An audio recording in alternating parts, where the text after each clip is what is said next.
So hello everyone, 71 lecture series में आपका फिर से स्वागत है। आज हम लोग 34th क्वेश्चन के साथ जुड़ रहे हैं और एक बहुत इम्पोर्टेंट डेवलपमेंट जो आपको देखने को मिला, क्योंकि हम लोग जब बात करते हैं कि यहाँ पर लद्दाख बहुत न्यूज में रहा है और लद्दाख में जो डेवलपमेंट है, लद्दाख में जो डिमांड है, क्या चीज का, छठे शेड्यूल का, ये काफी न्यूज में रहा है। तो आपको ध्यान देना है कि इस पे एक सिंपल प्लेन क्वेश्चन शॉर्ट में पूछा जा सकता है, तो आप उसके लिए तैयार रहिए। Examine the reason behind the demand for six schedule और कैसे ये स्टेटस उनके इंटरेस्ट को प्रोटेक्ट करने में मदद करेगा। ठीक है, छठा शेड्यूल का डिमांड क्यों आ रहा है लद्दाख में और कैसे उनके इंटरेस्ट को प्रोटेक्ट करेगा, कुछ और डायमेंशन भी इसमें हम लोग समझ लेंगे ताकि होलिस्टिकली आपका ये पर्टिकुलर क्वेश्चन कवर हो जाए। तो जब हम आएंगे इसके स्ट्रक्चर में, तो आप ये डिमांड जो है, इस डिमांड का कोई डेवलपमेंट से शुरुआत कर दीजिए। ठीक है, कि क्यों ये डिमांड आया था उसके डेवलपमेंट से शुरू कर दीजिए। दूसरा, आप जाइए जब बॉडी पार्ट में, तो अब आप बात कीजिए रीजंस, क्या वजह है कि ये डिमांड आ रहा है। दूसरा, कैसे ये बेनिफिट करेगा। अब डिमांड किया जा रहा है, लेकिन कहीं ना कहीं इसको अभी तक एक्सेप्ट नहीं किया गया, इतना हंगामा होने के बावजूद भी। तो फिर समझना पड़ेगा ना कि आखिर कुछ तो चैलेंज है, और चैलेंजेस अगर है तो फिर एक कॉमन या एक ऐसा समझ सकते हैं कि एक प्रोबेबल वे अहेड क्या हो सकता है या वे फॉरवर्ड क्या हो सकता है। ये सारा का सारा डायमेंशन हम लोग यहाँ पर देख लेंगे। इससे होलिस्टिकली लद्दाख वाला जो क्वेश्चन है, छठे शेड्यूल का डिमांड का जो क्वेश्चन है, वो आप आराम से कवर कर सकते हैं। इंट्रोडक्शन में जो मैंने कहा कि वो डेवलपमेंट जो है उस पर बात कर लीजिए। So the demand for sixth schedule under Article 244 has intensified since Ladakh became what? A union territory without legislature in 2019 after the bifurcation of Jammu Kashmir. So लगभग 97% ट्राइबल पॉपुलेशन होने के कारण जो रीजन है वो कॉन्स्टिट्यूशनल सेफगार्ड्स का demand कर रहा है ताकि उसकी यूनिक आइडेंटिटी और फ्रेजाइल इकोलॉजी प्रोटेक्ट हो सके। अब ये डिमांड, इसको अगर हम लोग कैटेगराइज करें तो सबसे पहले पॉलिटिकल वैक्यूम, क्योंकि आप यूटी में ट्रांजिशन कर दिए तो लोकल रिप्रेजेंटेशन खत्म हो गया लद्दाख का। तो इस कारण से ब्यूरोक्रेटिक रूल या सेंट्रलाइज कंट्रोल का डर जो है नई दिल्ली से होगा, इसका डर जो है ये भी डिमांड को बढ़ा रहा है।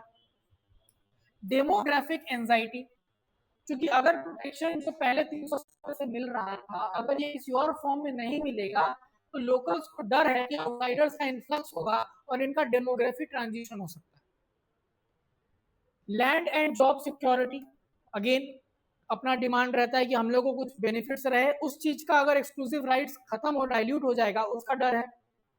और इकोलॉजिकल फ्रेजिलिटी, क्योंकि वहाँ का जो आप कह सकते हैं जो इकोलॉजी है, वहाँ का जो आप कह सकते हैं टेराइन है, ये सारा का सारा चीज फ्रेजाइल है, रिसोर्सेज बहुत वल्नरेबल है। तो इस केस में भी स्पेशल प्रोटेक्शन जरूरी है। और ये चारों के बाद एक चीज को आप जानते ही हैं, दैट इज कल्चरल प्रिजर्वेशन। तो जो उनका ट्राइबल पॉपुलेशन 97% उस कारण से जो कल्चरल राइट्स उनके हैं, जो उनके ट्रेडिशनल राइट्स हैं, उसका प्रिजर्वेशन भी इससे हो जाएगा, इसलिए डिमांड किया जा रहा है।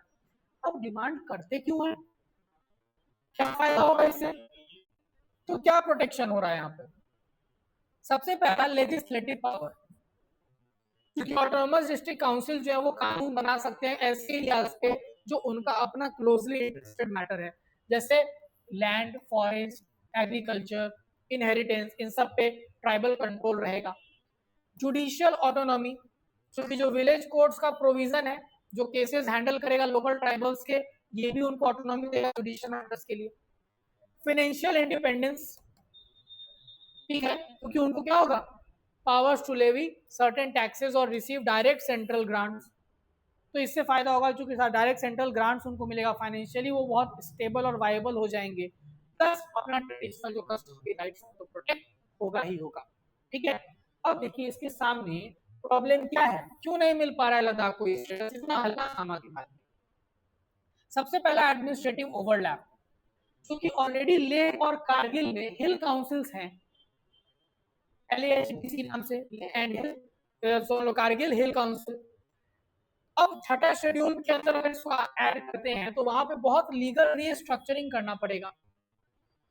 दूसरा, स्ट्रेटेजिक सेंसिटिविटी, क्योंकि बॉर्डर रीजन है, line of actual control, line of control दोनों ही वहां पे दिख रहा है, तो सेंटर बहुत केयरफुली ऐसा डिसीजन लेने के लिए जाएगी कभी भी। कॉन्स्टिट्यूशनल प्रेसिडेंट, तो छठा शेड्यूल जो वो डिजाइन किया गया था ट्राइबल एरियाज के लिए जो राज्यों के अंदर है, यूटीज के अंदर इसको लाना अभी के लिए ऐसा कभी सोचा नहीं किया था। और इंटरनल पैरिटी, तो डिस्ट्रिक्ट पॉलिटिकल और कल्चरल एस्पिरेशन जो था बुद्धिस्ट मेजोरिटी कारगिल में, वो एक डेलिकेट टास्क है कि किस तरह से ऐसा सिस्टम लाया जाए कि ये बैलेंस हो सके दो कॉन्ट्राडिक्टरी, आप कॉन्ट्राडिक्टरी तो नहीं बोलेंगे, दो contrasting religious dimensions.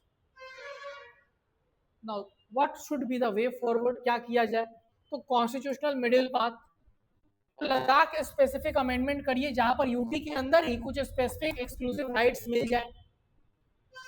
Empowerment of the already working health council of Leh and Kargil.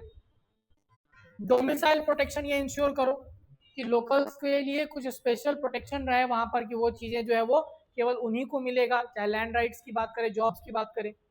और इंक्लूसिव डायलॉग, वहाँ जो लोग हैं, जो स्टेक होल्डर्स हैं और सेंटर जो है, ये मिलकर एक एक्सक्लूसिव डायलॉग करे और कहीं ना कहीं एक कॉमन प्लेटफॉर्म पर आने की कोशिश करे। जैसे कारगिल डेमोक्रेटिक अलायंस की हम बात करते हैं, ले एपेक्स बॉडी जो है ले लैब के नाम से, ये सब में कंसेंसस बिल्ड की जरूरत पड़ेगी।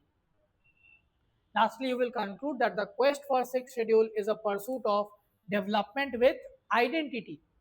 A sustainable resolution must harmonize Ladakh's strategic importance. तो लद्दाख का strategic importance को ध्यान में रखते हुए किसके साथ? With the constitutional rights of its indigenous people, while ensuring what?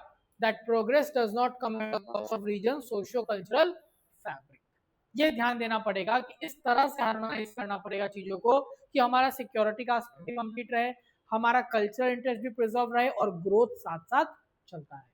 तो इस तरह से आप एड्रेस करोगे। शॉर्ट में ये क्वेश्चन पूछ सकता है कि छठे शेड्यूल का लद्दाख में इतना ज्यादा इंटेंस हो रहा है, इसको लेकर इतना जो हल्ला हंगामा बना हुआ है, तो एक इंपॉर्टेंट क्वेश्चन आपके एग्जामिनेशन के लिए हो सकता है। जो भी आप आंसर लिख रहे हैं का write and send it on Telegram at निहित1508 या व्हाट्सएप पे भेजना है तो इस नंबर पे आप भेज सकते हैं। आपको बता दें हमारा जो ऑफिस है वो कुमार टावर फर्स्ट फ्लोर में भी खुल चुका है, तो आप वहां पर भी विजिट कर सकते हैं। जो भी ऑफिस आपके नजदीक आप वहां जा सकते हैं। 1 अप्रैल के बाद we will completely shift to Kumar tower. Thank you so much.